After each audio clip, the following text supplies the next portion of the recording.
我要你哋好似隻狗咁嚟嗌我。又是你！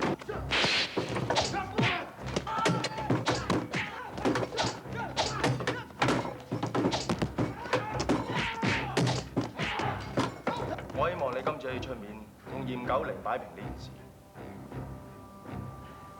係，我同嚴九齡不嬲都有過節嘅。不過呢一次，佢係同你玩，係你哋嘅私人恩怨，好應該由你自己解決。我都話過啦，想喺上海立足唔係一件簡單嘅事，真係少啲人面都唔得嘅。你話係嘛？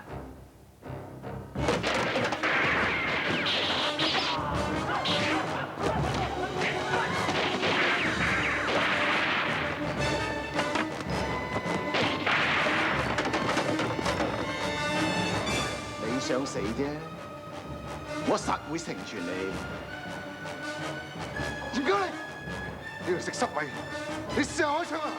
我一定要去照屍體。你唔使心急，一陣間就輪到你。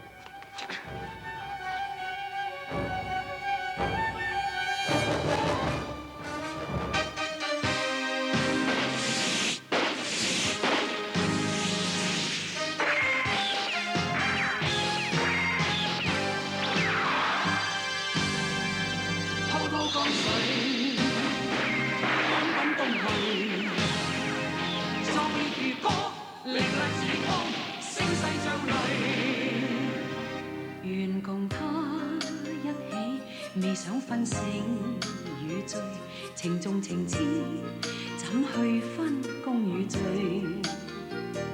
負了情深，贏得意氣兩字，從沒怪他，從沒怨他，從沒有淚。命運早驅使，未想輕輕放棄，榮辱名聲早已經不顧慮。